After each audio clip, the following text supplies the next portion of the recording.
वैज्ञानिक ने कह दिया ये सब साइंटिफिक आधार पर हुआ है, इसमें कहीं कोई गड़बड़ी नहीं की। हर टेक्निकल टीमें बनी, हर किसी ने असेसमेंट किया।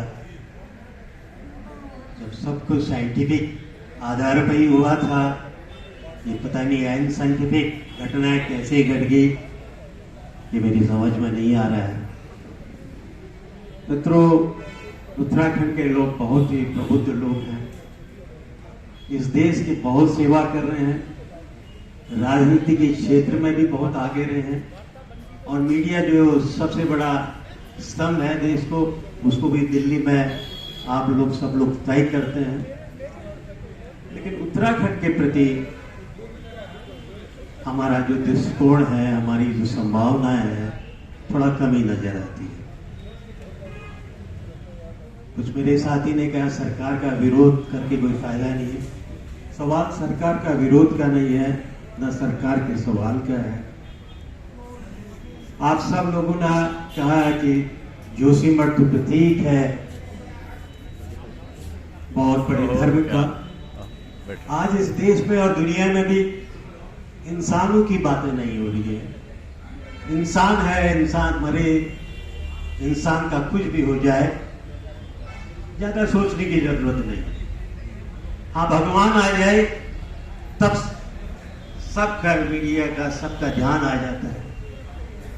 पता नहीं कैसा मानव है, अगर भगवान सब कुछ कर रहा है तो वो खुद को बचा लेगा। आप उसकी चिंता क्यों कर रहे हैं? अगर उसकी इच्छा है तो कर रहा है। ये कुछ नहीं, ये सारी जो घटनाक्रम है ये मनुष्यकृत है।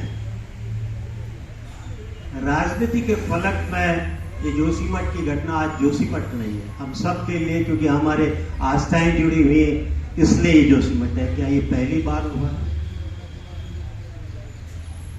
इसको थोड़ा सा समझने की जरूरत है। आज से 2 साल पहले, 1 महीने बाद फरवरी में पूरा हो जाएगा, 2 साल हो जाएगा।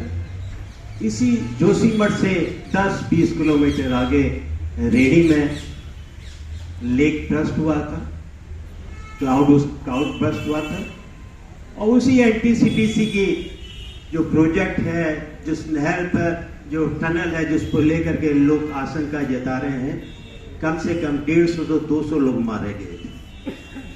उनका क्या, उस घटना से क्या हमने कोई सबक सीखा? अगर उस समय फिर हम लोगों ने कोई चीज की होती, सिर्फ फरवरी 2021 का ही सवाल नहीं था। 2013 में उत्तराखंड की सबसे बड़ी त्रासदी आई थी।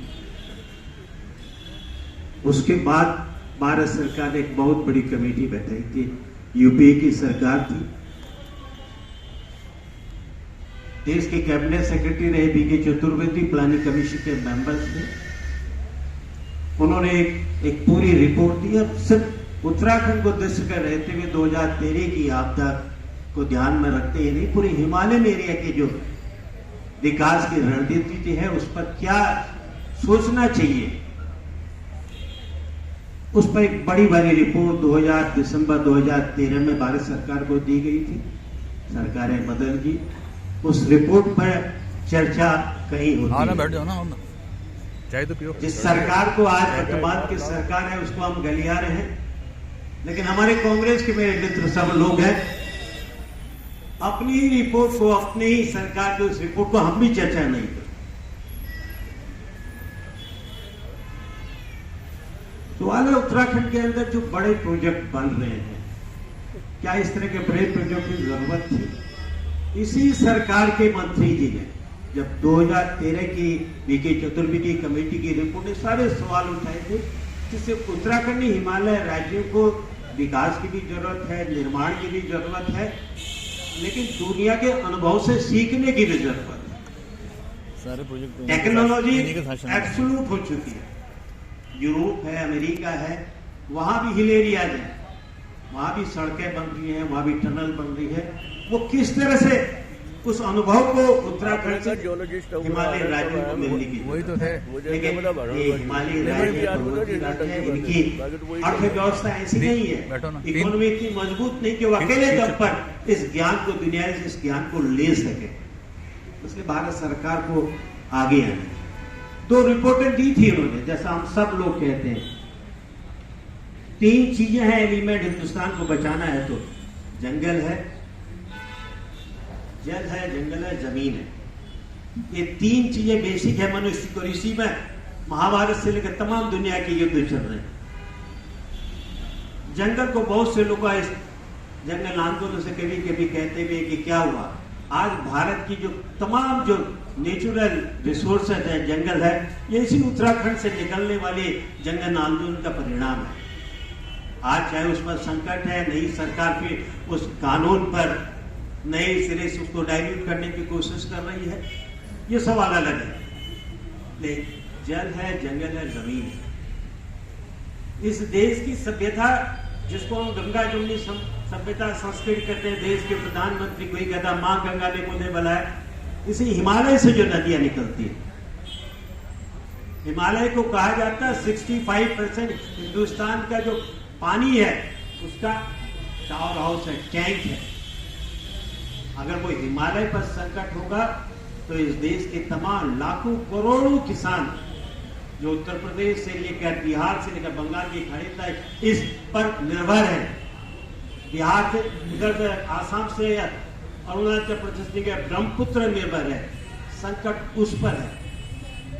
हमने अपने नेचुरल रिसोर्सेज इस देश के लिए कुर्बान किए, वाटर रिसोर्सेज को कुर्बान किया, उत्तराखंड सहित हिमालय राज्यों को क्या मिला। इसीलिए उस बीके कमेटी में एक फॉर्मूला निकाला था जो देश के लिए इन्होंने उन्होंने एक नया शब्द पॉइंट किया था, इकोलॉजिकल सर्विस जो प्रोवाइड की है, उसके एवज में इनको भारत सरकार को अपने प्लान पर अलग आर्थिक सहायता देनी चाहिए, जिससे कि इनका डेवलपमेंट। दूसरी चीज है, यहाँ भी निर्माण कार्य के लिए आधुनिक टेक्निक क्या होगी, सड़क बनेगी, स्कूल बनेगी, हाइड्रो प्रोजेक्ट बनेगी, ये कहाँ कहाँ बनने चाहिए, हम इसका सर्वे करना चाहिए।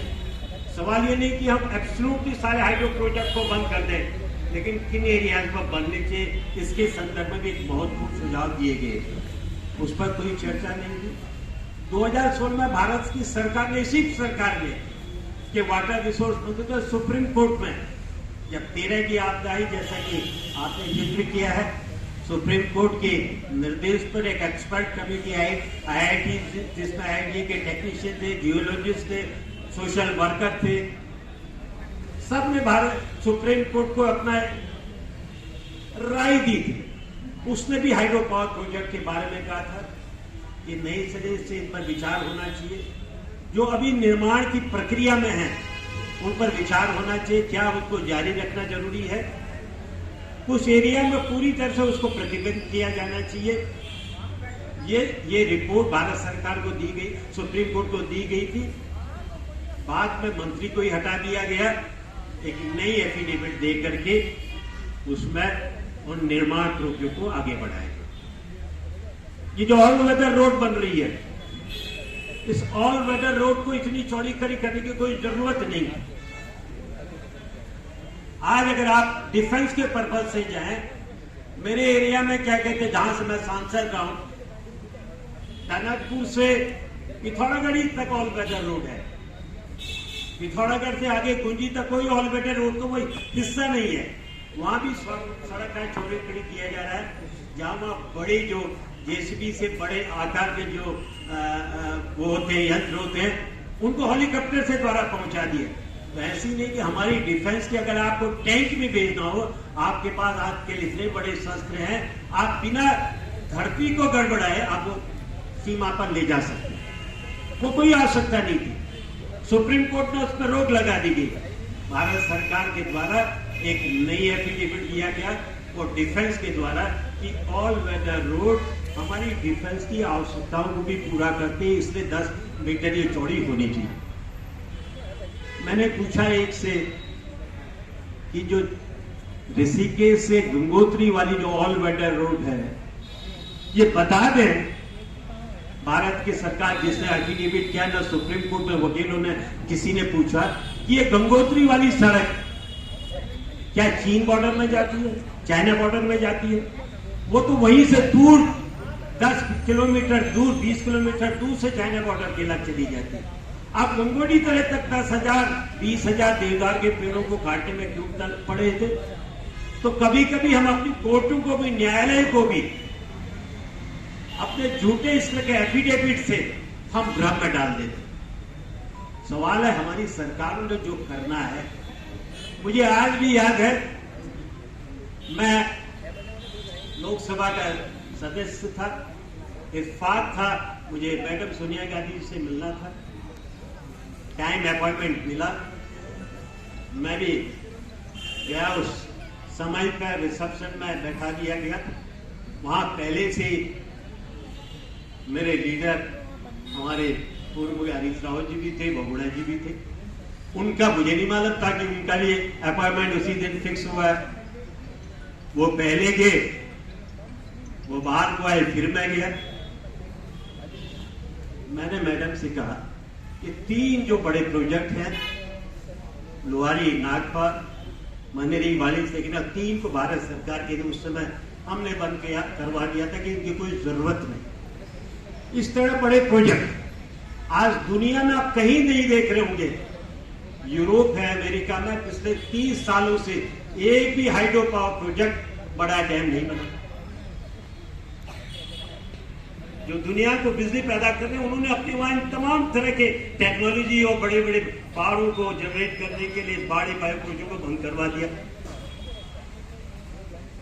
सवाल है कि हमको भी जो सरकार है, कभी कहते स्थानीय राजनीति के दबाव आए, हम कहते नहीं बंद नहीं होनी चाहिए, लेकिन उत्तराखंड जिंदा रहेगा तभी तो वहां के लोग जिंदा रहेंगे। उत्तराखंड की खूबसूरती वहां के नेचुरल रिसोर्सेज है, उस पर क्यों हम क्या कहते हैं उनको तोड़ना चाहते हैं? तो ऐसा नहीं, भारत सरकार के सामने बहुत से जो हमारे वैज्ञानिक हैं उन्होंने रिपोर्ट दी है। सवाल है उसको लागू करने की राजनीतिक इच्छा सरकारों में है या नहीं। जोशीमठ सिर्फ एक चेतावनी है, उसको समझने की जरूरत। आज क्या हम सोच रहे हैं, जोशीमठ एक छोटा सा उदाहरण है। भारत सरकार और नेपाल के बीच में राजनीतिक संबंधों में थोड़ी सी उतनी वो नहीं है, मिठास नहीं है, नजदीकी नहीं है। लेकिन जिस दिन नजदीकी हो जाएगी, उत्तराखंड के ऊपर और बड़ा संकट है। पंचेश्वर डैम बनने जा, एशिया का सबसे बड़ा डैम, जिसमें 5 लाख लोग वहां से हटेंगे, 35,000 परिवार प्रभावित होंगे और मात्र 6,000 परिवारों को बसाने की सरकार ने अपने प्रोजेक्ट का वो हिस्सा है। कौन है 6,000 लोग? 2 तरह से लोगों को बांटा है, एक फुल्ली अफेक्टेड लोग और एक आधे जिनको हाफली अफेक्टेड लोग, तो पार्शियली अफेक्टेड लोग। फुल्ली अफेक्टेड लोग कौन है? जिनके गांव और जिनके जमीन दोनों डूब रहे हैं। और पार्शियली अफेक्टेड लोग कौन है? जिनके सिर्फ खेत डूब रहे हैं, घर नहीं डूब रहे। एक सामान्य से ज्ञान रखने वाला मनुष्य जानता है कि दुनिया में और पर्वतीय क्षेत्र में जब लोग बसे, नदियों के किनारे, वो पूरी लैंड बहुत सुंदर है, उपजाऊ है। भारत और नेपाल के सबसे व्यस्त पहाड़ी क्षेत्रों में उपजाऊ जमीन होगी। लोगों ने वहां खेत बनाए और घर, नदी से बचने के लिए, बाढ़ से बचने के लिए घर ऊंचाई पे है पर्वतीय। तो जिनके खेत सब डूब रहे हैं, आजीविका के साधन सब खत्म हो जाएंगे, सिर्फ घर बेच रहे हैं, घर बचे रहेंगे, उनको कह दिया गया कि आप पार्शियली अफेक्टेड हैं, आपका क्या कहते पुनर्विस्थापन नहीं होगा। आप क्या दूरबीन से अपने घर से उन खेतों का जब कल को पानी जलाशय बन जाएगा, क्या लोग यही देखेंगे? ये जो सवाल है, और जरूरत क्या है उस पंचेश्वर डैम की, टीवी का हमारे सामने उदाहरण है।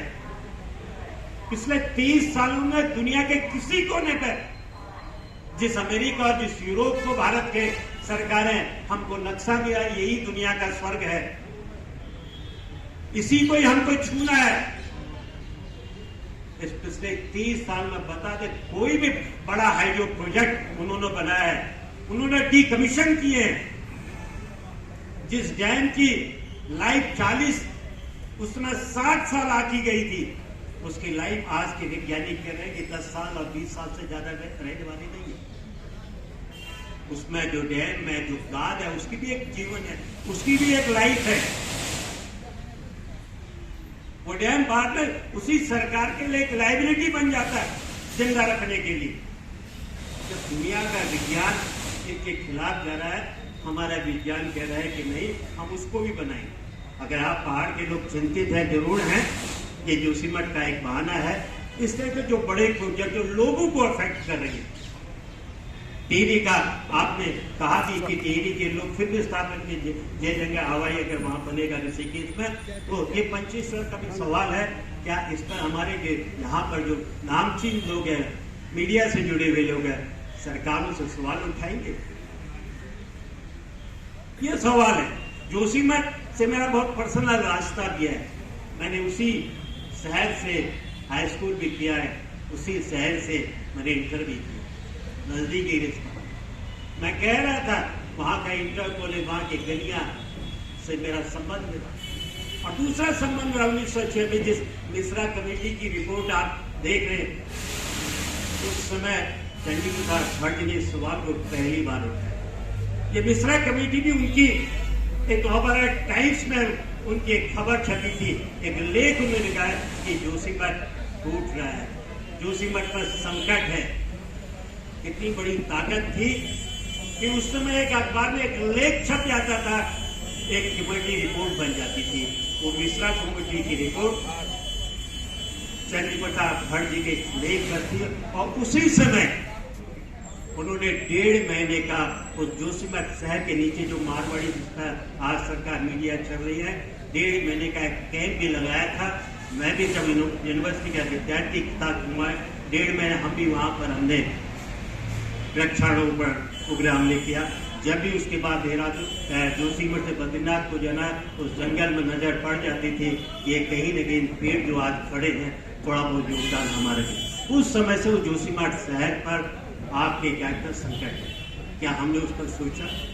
टिहरी की जो रेडी से जंगल आंदोलन शुरू हुआ, उसके ऊपर जो प्रोजेक्ट बनाए गए, उस पर प्रतिबंध लगा दिया गया था, लेकिन प्रोजेक्ट बने। तो सवाल है हमारे लोगों से मेरा, जो कह लेते विकास कहते, विकास किसके लिए हो? विकास वहां के स्थानीय लोगों के लिए हो, इस देश के मजबूती के लिए हो, या विकास सिर्फ और जो मजबूत लोग हैं उनको और मजबूत करने के लिए? ये जो विकास की अवधारणा है, मैं 2 साल पहले टिहरी में गया, ये रेडी में गया।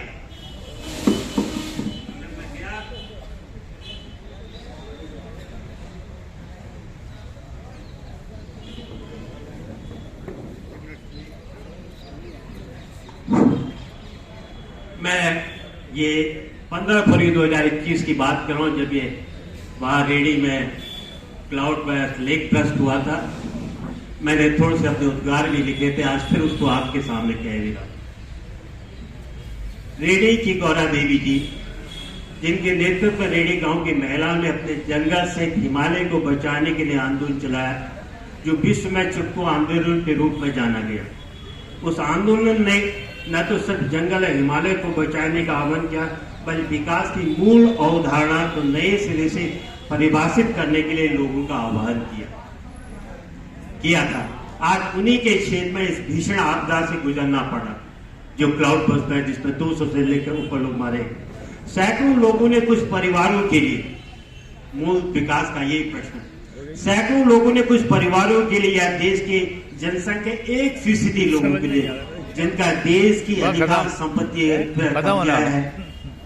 उसकी उत्तरोत्तर वृद्धि हो के लिए अपनी शहादत दे दी। यदि स्वर्गीय गौरा देवी जी आज हमारे बीच में होती, कोई समूची आपदा या दुर्घटना पर कैसे प्रतिक्रिया करती, मैं नहीं कह सकता।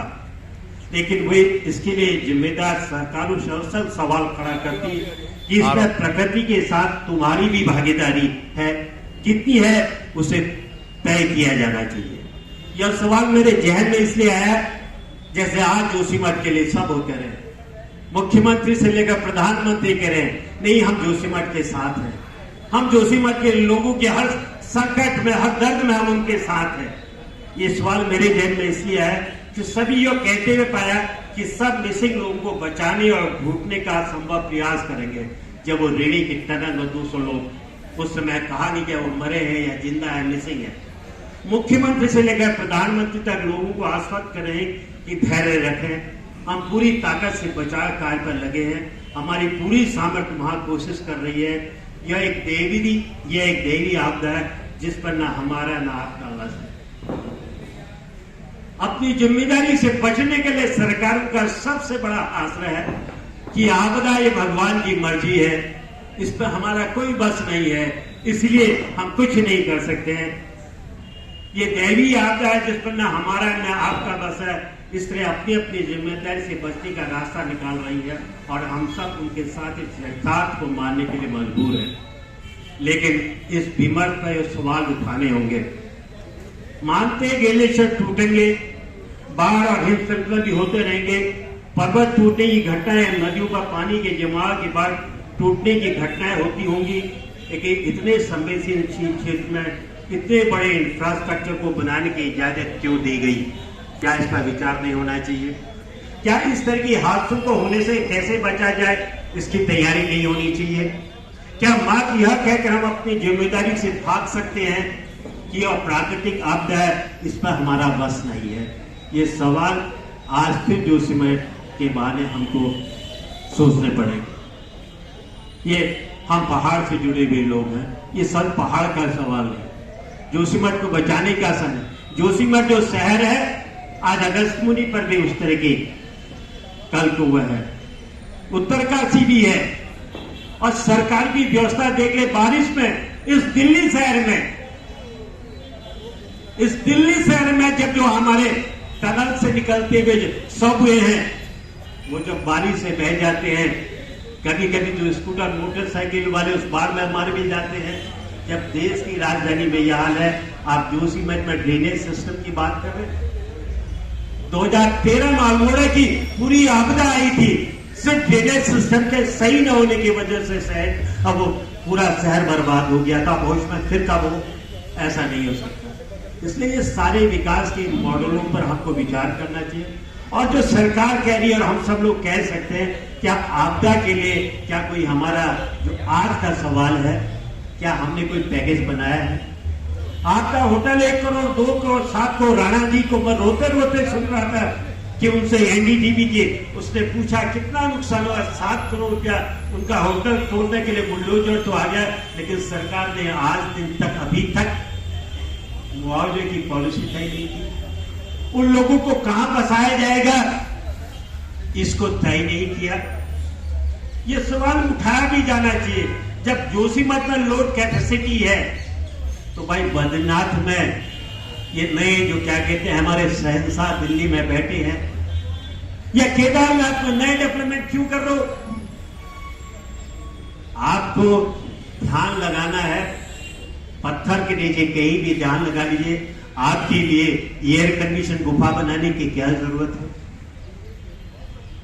जब भगवान ने 6 महीने वहां रहते हुए वास नीचे कर ले जाए, उस पर ये नए प्रोजेक्टों की दशा, ये नए निर्माण क्यों किए जा रहे हैं? क्यों बद्रीनाथ के पूरे उस स्ट्रक्चर को, वहां के स्वरूप को बदला जा रहा है? ये सवाल उठाए जाने नीचे उठाने जाए। जोशीमठ के साथ जो होगा, सवाल है आने वाले जोशीमठ को तो बचाना हम सबका धर्म है।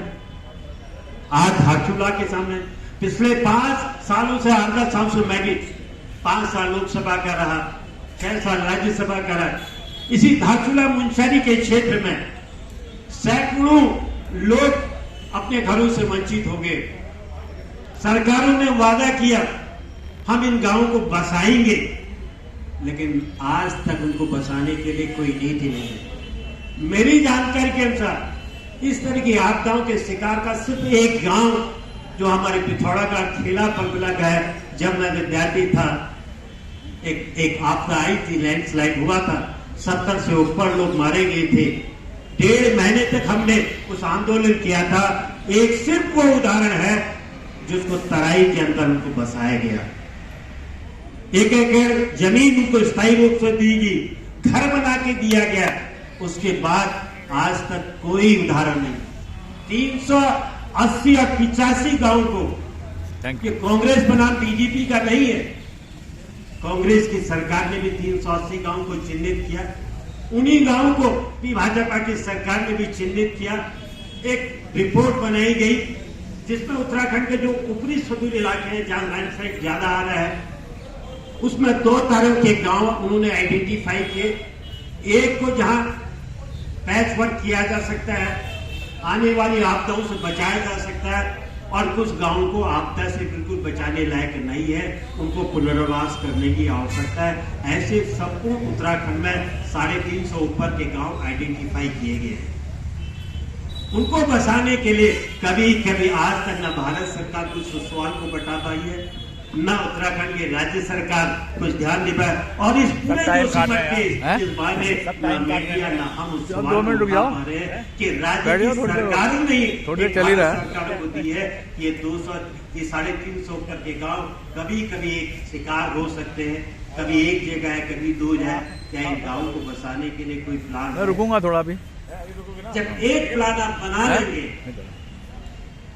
अभी क्या होता, पिथौरागढ़ में जब गांव पे आए, लोगों से कहा गया आप अपने जिस गांव को छोड़ के जा रहे हैं, इस घर को छोड़ दीजिए, इस जमीन पर हक छोड़ दीजिए, जहां हम कह रहे हैं वहां बस जाइए। आज से 30-40 पहले 77 में तो ऐसा कुछ नहीं हुआ। उनको तराई में भी बसाया गया, जमीन दी गई, एक घर दिया गया, 1 एकड़ जमीन दी गई खेती के योग्य। देखिए, उनके पहाड़ के हक को तो नहीं मारा गया, उस गांव पर तो सरकार ने कब्जा नहीं कर लिया। वो जो विस्थापन जिनको करें वो अपनी इच्छा से नहीं हो रहा है, वो एक आपदा की आशंका से हो रहा है। उसको, उस रिश्ते को आप क्यों तोड़ना चाह रहे हैं? तो ये सारे सवाल हैं। 2 सवाल इसमें प्रमुख है। इस राज्य को आपदा से प्रभावित गांवों को, शहरों को अगर विस्थापन करने की एक लॉन्ग टर्म नीतिगत निर्णय करना चाहिए कि किस तरह से उनको बसाया जाएगा। आपने 600 मकान चिन्हित किए, 600 परिवार तो नहीं होंगे। जिसका मकान है उसके साथ आप क्या नीति अपनाएंगे? जो किराए पर था, रेंट में था, उसको क्या देंगे? आपने अभी 4000 रुपये उनको कह दिया कि 6 महीने तक लगे, 6 महीने बाद फिर क्या होगा? क्या वो जोशीमठ लौटेंगे? क्या एक नया जोशीमठ बसाया जाएगा?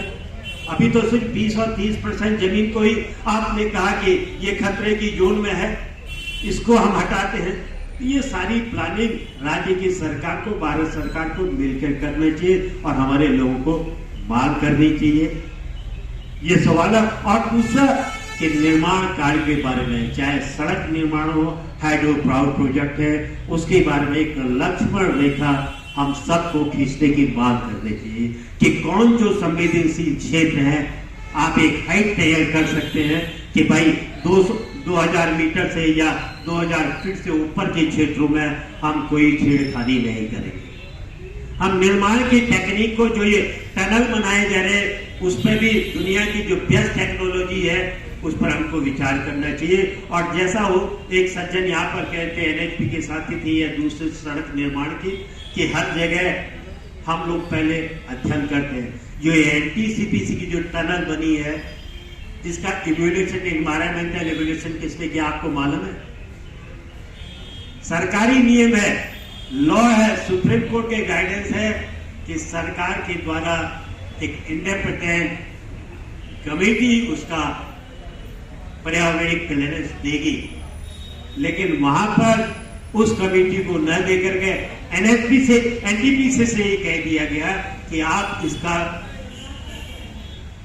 पर्यावरणिक क्लियरेंस देने के लिए किसी कमेटी को दे दीजिए। जब ठेकेदार ही किसी को देगा तो इसीलिए तो देगा ना कि भाई मुझे अपना प्रॉफिट कमाना है, दोनों के इंटरेस्ट होंगे। तो इस पर भी हमको विचार करना चाहिए कि आज इस राज्य के अंदर और हिमालय के अंदर जहां भी निर्माण कर रहे हैं। और मैं अंत में यही कहते हुए, जो एक बहुत ही महत्वपूर्ण कमेटी बनी थी वीके चतुर्वेदी, जिसने इन सारे सवालों को भारत सरकार के सामने रखा था कि उत्तराखंड सहित हिमालयी राज्यों में निर्माण के संदर्भ में, हाइड्रो पावर के संदर्भ में एक नई विजन, एक नए दृष्टिकोण की आवश्यकता पूरे देश को है। और उसी तरह वहां के विकास के निर्माण करना जो वहां के लोगों की आवश्यकताएं हैं। अगर वो किसी चीज को छोड़ रहे हैं तो उनकी जो अर्थव्यवस्था तो बहुत कमजोर है, वो कैसे उसको भरपाई करेंगे? तो उस भरपाई को भारत सरकार को आगे करना होगा। ये दो चीजें उस कमेटी के द्वारा प्रस्तावित थी, जिस पर सरकार ने कब फैसला लेगी भगवान जाने। मैं इसी के साथ मैं फिर आप सब लोगों के आपकी चिंताओं में अपने आप को भी शामिल करता हूँ।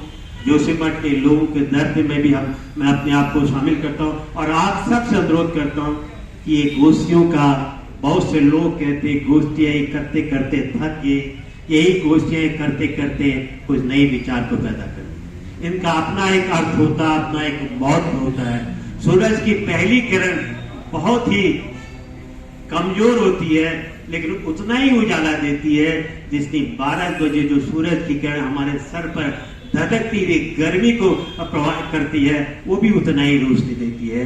तो ये नए तरह के विचारों का जो आपने ये यहाँ पर एक दोस्ती की है, इसकी जरूरत आज जरूर है। और सिर्फ ये जरूरत मैं आपसे लोगों से फिर कहना चाहता हूँ कि हिमालय को हिमालय के दृष्टिकोण से समझने की जरूरत है। कभी कभी हम सब लोग इन तथाकथित जो डेवलपमेंट के लोग हैं उनके उसमें पड़ जाते हैं कि विकास तो है, लेकिन सस्टेनेबल की क्या जरूरत है? विकास और पर्यावरण, प्रकृति ने हमको सबसे ज्यादा सुंदर चीज दी है। जो सुंदरता है, ऋषि मुनि भी तभी गए होंगे, भगवान भी तभी गए होंगे बद्रीनाथ के आकर्षण को, केदारनाथ के आकर्षण को, गंगोत्री की उस सुंदरता को ही भगवानों और ऋषियों ने भी खींचा। भगवान गए या नहीं गए मैं जानता, लेकिन ऋषि है जो कहते हैं संत लोग उस प्रगति की असीम खूबसूरती के आधार पर उसको बचा रहने दीजिए। अगर वो बचे रहेंगे, हम भी बचे रहेंगे, उत्तराखंड भी बचा रहेगा और हम खुद ब खुद अपने विकास की तैयारी कर लेंगे। इन्हीं शब्दों के साथ मैं देव सिंह जी का, आप सबका, मेरे साथी धीरेन्द्र जी का भी बहुत बहुत आभार व्यक्त करते अपनी बात को यहाँ पर समाप्त करता हूँ। जय हिंद, जय भारत।